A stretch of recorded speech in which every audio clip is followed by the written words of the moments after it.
جەژن دروشمی خوایە خۆشەویستەکان من ئەگەر لەبەر دروشمی خوا نەبوایە ئەگەر لەبەر ئەوە نەبوایە جەژن دروشمی خوایە و خوای تەعالایش لە قورئان ئەفەرمێ ومن يعظم شعائر الله فإنها من تقوى القلوب والله قسم بخوا لەبەر ئەوە نەبوایە ئەبوایە ئەمڕۆ لە ماڵدا نەژوان ئەبوایە وتاری جەژن مندایە لەبەر ئەوەی جەژنەکەیان لێ کردینە گوژاڵک ئەم جەژنەیان لەم خەڵکە کردە گوژاڵک ئەمانە یاری بە مقدساتی ئەم ملەتە ئەکەن حەز ئەکەن چی تۆ بێتاقەتەکە چی تووشی سەکتەی قەلبیتەکە دڵت ئەوێسێنێ حەزەکەن ئەوە بکەن خۆیان و ماڵ و مناڵیان و کەس و کاریان و گشتیان تێرە و پڕن ئەوەی تۆ تەسەوری ناکە هەیەانە بەڵام ئەم ملەتەش هەر پێی ڕانابینن عەلە لەقەل جەژنانەیەکان بەم خەڵکە بدایە لەو هەموو نەوتە ئیفرۆشن لەو هەموو داهاتە کە ها لە بەردەستیانە لەو هەموو ترانتیتە کە ئەیکەن بەداخەوە بەخوا لەبەر ئەوە نەبوایە ئەبوایە من جەژن نەکردایە بەڵام من لەبەر خاتری خوای پەروەردگار جەژن نەکەم لەبەر ئەوەی خوای تەعالا ئەفەرمێ ومن يعظم شعائر الله فإنها من تقوى القلوب خۆشەویستەکانم مسلمانە بەڕێزەکان پیرۆزبایی جەژنی قوربانی پیرۆز مبارەک لە هەموو لایەک ئەکەم لە ئێوەی بەڕێز لە دانیشتوانی ئەم شارە لە دانیشتوانی ئەم ناوچەیە لە هەموو خەڵکی کوردستان و عێراق و وڵاتانی تری ئیسلام داواکارم لە خوای پەروەردگار بۆ خاتر ناوە جوانەکانی خۆی بۆ خاتر ئیسمی عەظەمی خۆی خەم و پەژارە لە دڵی هەمووان دەرکات ناڕەحەتی و نەهامەتیەکان لەسەر هەموومان لابات بە تایبەتی ئەو موسڵمانانەی کە ئێستا لەژێر ناڕەحەتی و لەژێر ناخۆشیان کەوا ماڵیان نییە سەروەت و سامانیان نەماوە هەموو شتێکیان لە دەست داوە داواکارم لە خوای پەروەردگار کۆتایی بە نەهامەتیەکانیان بێت خۆشەویستەکانم جەژنی قوربان واتە جەژنی قوربانیدان عید الأضحى جەژنی قوربانیدانە قوربانیش وشەیەکە لە ئاەتی قورئانەوە وەرگیراوە خوای پەروەردگار لە قورئانی پیرۆزە لە سوورەتی ئەلمائیدە ئاەتی 27 باسی هەردوو کوڕەکەی ئادەممان بۆکە کە خوای تەعالا داوای لێیان کرد هەر یەکێک قوربانیەک بکە لەو ئیش و کارەی کە ئەی کرد یەکێکیان خەریکی مەڕووماڵات بوو ئەوی تریشیان خەریکی زەرعات بوو خوای تەعالا داوای لێیان کرد کەوا قوربانی بکەن بۆ خوای پەروەردگار یعنی ببەخشن لەو ماڵ و سامانەی کە هەیانە واتل عليهم نبأ ابني آدم إذ قربا قربانا هەردیان هەر یەکێک قوربانیەکی کرد فتقبل من أحدهما ولم يتقبل من الآخر لەوەیان کە بە دڵەوە ئەنجامیدا بە ئیخلاسەوە کارەکەی جێبەجێ کرد خوای تەعالا لێی قبول کرد بەڵام ئەوی تریان کە بە ئیخلاسەوە نەیکرد کە نیەتی ئەوە بوو بەس دڵی باوکی ڕازی کا و تەواو لە ماڵێکی تێکەڵ و پێکەڵ ماڵێکی هیچ یعنی وەکو بڵێ خۆی دەستی لێ شۆردبوو ئەوەی هێنابوو کردبووی بە قوربانی بۆیە خوای تەعالا لێی قبول نەکرد کەوابوو قوربانی یعنی بەختکردنی ماڵ بەختکردنی نەفس لە پێناوی خوای پەروەردگارە هەر لەبەر ئەوەیە ئیبراهیم عەلەیهی السەلام خوای تەعالا داوای لێ ئەکا کەوا ئیسماعیلی کوڕی بکا بە قوربانی کوڕەکەی خۆی بکا بە قوربانی طبعا هەمووتان بیستوتانە ئیبراهیم چۆن کوڕی بووە ئیبراهیم لە تەمەنێکی گەورەیە کە پیر بوو خۆی و خێزانەکەی خوای تەعالا ئەم مناڵەی پێبەخشین ئیسماعیلی پێبەخشین لە تەمەنی گەورەیە زۆر زۆر دڵیان خۆش بوو کە خوای تەعالا مناڵێکی پیان بەخشی بیکاتە جێگرەوەی پێغەمبەر ئیبراهیم بەڵام زۆری پێ نەچوو خوای تەعالا فەرمانی پێکرد خۆی لە فەلەستین بوو لە بەیت المەقدس بوو خوای تەعالا فەرمانی پێکرد ئەم مناڵە و لەگەڵ دایکیشە کە دایکی ژنێکی گەنج بوو چونکە ئەم دایکی ئیسماعیل جیاوازە لەگەڵ هاجرە لەگەڵ خێزانەکەی تریا سارا هاجرە گەنج بوو بهدية بي درابو للاين بهدية درابو سارا خاتوني خيزاني للاين قوري مصر أو جنا جنجا لقل أمنا الله يا أمري بيك أخوي تعالى بيبا للصحراي مكة ألوي أو كاتا بيابان يكبوا بتشوار دوريا بصدها كيلومتر مالش نبوه حيش نبوه وش كان يكبوا ألوي أو من الله دانا وبجيان بيوي خوش لا نمينته طبعا يعني زور موقفك قرصة زور قرصة جاء وابو كبجياني الله يتلوان قوتنا دسي خواي پروردگار وكو هاجر فرمي إبراهيم بجيمان ديالي وتي خوا أمري كردوا يا هلا خوتو أما أكي فرمي خواي قور أمري كردوا فرمي دي خواي تعالى نامان فوتي يتلو أبو خواي تعالى يعني آوي زمزمي بوي عن هالقرآن ندواي أوي كإسماعيل تينوي بو حالي زور خرابو هاجر خاتون بسر صفا ومروايا أهاتو أتشوب دواي اشتيكا هاتي نوتيم كرقي بي بشكيني خواي تعالى آوي زمزمي لجيت بي إسماعيل القرآن آوية كتا قيامت وشكناكا وببردوامي مسلمانان لي إخوانا وبو شفاء بو بركت أمجا بهوي أو خلقان كاتن لو الدورة وبرن نشتجيبونو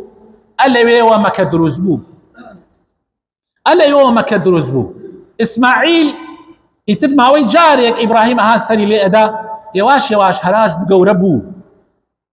بو بغلامك دلي زور في خوشو إبراهيم ألو كات أخوي تعالى أمري بيكا كوا سري ببره بيكا بقرباني زور قرصة زور قرصة بلام فلما بلغ معه السعي قال يا بني إني أرى في المنام أني أذبحك طبعا بابزن تنها خوي جبو فرمانك للرقاي خوابو بو إبراهيم بلام خوي بيغمران حقو بويا هل صابت جيبجي كردني أو فرماني خواي پروردگار فرسي بم كرقي كرد فانظر ماذا ترى تو عليك شي جا كرقي شيوتي او من الله پروردگاري زور جوان كرابو نوي في غمران بو يوتي يا أبت افعل ما تؤمر اي بابي شرينم او فرمانيك خوي تعالى فرماني بيكردو جيبجيك اصلا برزبه من مكة ستجدني ان شاء الله من الصابرين تو من أبيني إن شاء الله لآرام قران أبم إتر اسمع إبراهيميش دستي كرد بجا كردني فرماني خواي پروردگار و كوري دابا زيويا و تشقوي تيش كردو خستي مليو هنايا مليا أليو خواي تعالى جبريل نار دخوار وكوا فرمي أي إبراهيم تواو قوتو إسماعيلي كورشت لامتحان تاقي كردنا وكا سركوتوبون خواي تعالى برانيكي بونارد كبيكا بقرباني لجاتي إسماعيلي كوري هلو رجوا ايتر قرباني دروز بوا خوشوي سكانم بمشي وازيك اسلاي خمان هي وفي غمري خوشوي استشمان صلى الله عليه وسلم ام سنتي بتواوتي جبجي اكر هم قربانك في غمري صلى الله عليه وسلم ام سنتي زندو اكر دوا هيك كتر لمعنى كاني قرباني يان ججني قربان اوي خوشوي سكانم ام ججني سركوتني مسلمانانا لأدا كردني فرزك لفرز قوركاني خواي پروردگار كبجهناني فريضي حج فريضي حج خوشي سكانم زور قرنقة شنك معناي وحدتي تيايا بو مسلمانا معناي قرتني تيايا خوشي سكانم لهمو سرانسري زوية وخلق الرابو أبي همو يعني يكجل أبوشن رؤكنا يقبلا يكجل الفرق بيني كاربدست وجردسنية فرق بيني وزير وجزيرنية فرق بيني فقير وهجارنية حمويان يكجل أبوشن رؤكنا يقبلا لو أنا فقير كلا بيشي دولة منك وبي لكاتي نرجكانا همويان خاون يك عقيدا يكبر باورا لبيك اللهم لبيك لبيك لا شريك لك لبيك إن الحمد والنعمة لك والملك لا شريك لك لبيك حمويا عقيدة توحيد يخوى ناسي ويخوى فرستي الله نوا حمويا لعرفاتا كو أبنوا حمويا ليكشنا لعرفاتا كو أبنوا داوال ليكبر وردقاركا تەنها ڕجا و هیوایان ئەو پەروەردگارەیە. بۆیە بەڕاستی حەج ئەگەر ئێمە لێی تێبگەین زۆر معناکانی گەورەیە. واعتصموا بحبل الله جميعا ولا تفرقوا واذكروا نعمة الله عليكم إذ كنتم أعداء فألف بين قلوبكم فأصبحتم بنعمته إخوانا. دەست بگرنە فەتی خواوە، دەست بگرنە دینی خواوە، تەفریقە و دووبەرەکی مەکەن، یادی نیعمەتی گەورەی خوای پەروەردگار بکەن بەسەرتانەوە. ئێوە دوژمن بوون، ئێوە دژی یەک بوون، خوای تەعالا دڵتانی بەست بە یەکەوە و کۆتانی کردەوە لەسەر ئەم دینە پاک و جوانە. هەمووتان برابن، فەرقی بەینی هیچ نەتەوەیەک لەگەڵ هیچ نەتەوەیەکان نەبێ، هیچ زمانێک لەگەڵ هیچ زمانێکان نەبێ، هیچ عەشرەتێک لەگەڵ هیچ عەشرەتێکان نەبێ، هەمووی یەکسانە وەکو دانی شانە، هەموویان یەکسانن، فەرقیان نییە. لای خوا ئەوەی کە بەڕێزە لای خوای تەعالا ئین ئەکرەمەکم عند الله ئەتقاکم، کێ بە تەقواترە ئەوەوە بەرترە. ئیتر ناخواتەوە لە هەر عەشرەتێکە لە هەر بنەماڵەیەکە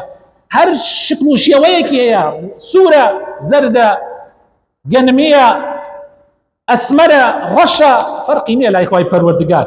ئەم ئیسلامە بلالێکی ڕەش ئەسمەری حەبەشی لەگەڵ سەلمانێکی فارسی لەگەڵ سوهەیبێکی ڕوومی لەگەڵ جابانێکی کوردی، ئەمانە هەموو لە دەور پێغەمبەرن و دەیەها و سەدەها نەتەوە و خەڵکانێکی تر هەمویان ئەسحابەی پێغەمبەر بوون صلی الله عليه وسلم، هەمویان لە یەک شوێنە لەگەڵ پێغەمبەر بوون، فەرقیان نەبوو ئیلا بە تەقوا و بەکردەوە و بە عەمەلی صالح نەبێ. زۆر گرنگە خۆشەویستەکانم، واجبی ئێمە بەرامبەر بە جەژن خۆشەویستەکانم پێویستە ئێمە شکری خوای پەروەردگار بکەین لەسەر نیعمەتی ئیسلام، لەسەر لەش ساغی کە خوای تەعالا لەشی ساغ کردین و سوپاس بۆ خوا ئەتوانین لە مزگەوتە و لە ماڵی خوایە کۆ ببینەوە. با لێبوردەیی و تەسامح بکەینە شعار و دروشمان، دڵی خۆمان پاک بکەینەوە بەرامبەر بە براکانمان، بەرامبەر بە خوشکانمان، دڵی کەسوکارمان خۆشکەین، دڵی دراوسێ و دۆستەکانمان خۆشکەین. ئەگەر نیانە یارمەتیان بدەین، ڕۆژی جەژنە و جەژنانە بە دۆستان و خۆشەویستەکانتان بدەن، ذکری خوا زۆر بکەن، بە تایبەتی الله أكبر الله أكبر الله أكبر لا إله إلا الله الله أكبر الله أكبر ولله الحمد. هەوڵدەن جنوبەرگی جوانتان لەبەرابێ. جەژن دروشمی خوایە خۆشەویستەکان، من ئەگەر لەبەر دروشمی خوا نەبوایە، ئەگەر لەبەر ئەوە نەبوایە جەژن دروشمی خوایە و خوای تەعالایش لە قورئانە ئەفەرمێ ومن يعظم شعائر الله فإنها من تقوى القلوب. والله قسم بخوا لەبەر ئەوە نەبوایە ئەبوایە ئەمڕۆ لە ماڵدەر نەژوایە، ئەبوایە وتاری جەژن منەدایە، لەبەر ئەوەی جەژنەکەیان لێ کردینە گوژاڵک، ئەم جەژنیان لەم خەڵکە کردە گوژاڵک،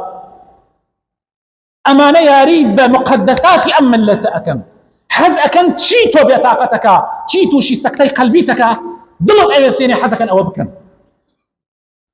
خۆیان و ماڵ و مناڵیان و کەس و کاریان و گشتیان تێرە و پڕن، ئەوەی تۆ تەسەوری ناکە هەیەانە. بەڵام ئەم ملەتەش هەر پێی ڕانابینن عەلە لەقەل جەژنانەیەکان بەم خەڵکە بدایە، لەو هەموو نەوتە ئیفرۆشن، لەو هەموو داهاتە کە ها لە بەردەستیانە، لەو هەموو ترانتیتە کە ئیکەن بەداخەوە، بەخوا لەبەر ئەوە نەبوایە ئەبوایە من جەژن نەکردایە. بەڵام من لەبەر خاتری خوای پەروەردگار جەژن نەکەم، لەبەر ئەوەی خوای تەعالا ئەفەرمێ ومن يعظم شعائر الله فإنها من تقوى القلوب. شرم ناکەن ئەڕۆن بۆ حەج، شرم ناکەن پیرۆزبایی جەژن لە خەڵکەکەن، والله من خەریکەم یاشکمە وێسێ، چۆن شرم ناکەن ئەمانە ئەڵێن پیرۆز بێ جەژنتان پیرۆز بێ. چی پیرۆزیە؟ ئێوە پیرۆزیتان هێشتووە، ئێوە پیرۆزیەکتان هێشتووە لەناو ئەم ملەتە؟ نەتان هێشتووە، نەتان هیچتان نێڵاوە، هیچتان نێڵاوە، والله هیچتان نێڵاوە، والله بۆتان بکرێ خۆلەو ئێستا خانەکانمانیان کردوتە مڵک خۆیان بەهۆی کارەبا و ئاو و بەهۆی زەریبە و بەهۆی سیارەکانمان مڵکی ئەوانە، هیچمان نەماوە مڵکی خۆمان بنەفس بەخوا بۆیان بکرێ، هەواکەشمان لێ ئەکەن بە پارە. لەگەڵ ئەوەیشە ئامادەنین موچەیەک، ئەو موچەکە حەقی شەرعی هەموو مۆزەف و فەرمانبەرێکە کە لە کاتی خۆیان و لە کاتی خۆیان پێغەمبەری خوا ئەفەرمێ صلی الله علیه وسلم اعطوا الأجير أجره قبل أن يجف عرقه. کوا عرقی سوور و سپی ئەم خەڵکە ئیڕێژێ ئەوانیش ئامادە نین لەبەر مەسلحەتی خۆیان، لەبەر بەرژەوەندی خۆیان بەداخەوە ئەڵێ هەر ئەو ئاەتە بەسە ولا تحسبن الله غافلا عما يعمل الظالمون. بەسە خوا غافڵ نییە لەوەی زاڵمەکان ئەیکەن، إنما يؤخرهم ليوم تشخص فيه الأبصار مهطعين مقنعي رؤوسهم لا يرتد إليهم طرفهم وأفئدتهم هواء. سڵەی خزمایەتی و پەیوەندی خزمایەتی زۆر گرنگە بە ڕێزان. سەردانی خزم و دۆستانتان بکەن، گردن یەکتری ئازار بکەن. خۆشەویستەکانم، نانی فەقیردان و هەژار هەیە، الحەمدولله خەڵکانێک هەیە ئێستا هەیەی، سوپاس بۆ خوا، شتێکی لەبەردەسایە لە خەڵکی تر زیاتر. هەوڵ بدەن چاوتان لە فەقیر و هەژاران بێ، بەزەیتان پیانە بێتەوە، بە تایبەتی ئەوانەی کە قوربانی ئەکەن. قوربانی فرسەتێکی گەورەیە بۆ ئەوەی دڵی فەقیرەکان زیاتر بدەنە ماڵە فەقیرەکان، زیاتر بدەنە ماڵە فەقیرەکان. قوربانی خۆی سنەتە خۆت بەشێکی لێ بخۆی، بۆ میوان بەشێکی هەڵگری، بەشێکی تریشی بەی بە فەقیر و هەژاران. بەڵام هەوڵ بدەن ئەم ساڵ زۆربەی بن بە فەقیر و هەژاران، زۆربەی بدەن بە فەقیر و هەژاران. خوا بە دڵی فەقیر و هەژاران خۆشکەین. ئەو دڵەی کەشکا، ئەو دڵەی کەشکا ئێمە هەوڵ دەین هیچ نەبێت تۆزێ دڵیان خۆشکەین. داواکارم خوای تەعالا بۆ خاتر ناوە جوانەکانی خۆی ڕەحمان پێ بکە، هیدایەتمان بدا، دامەزراوان بکە لەسەر دینداریەتی، لەسەر ئیسلامەتی.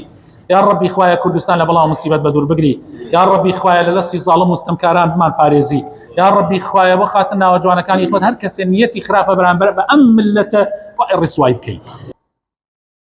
گردن مازاکەن، گردن تەنازەوێ، خوای تەعالا لە گوناحی کشمان خۆش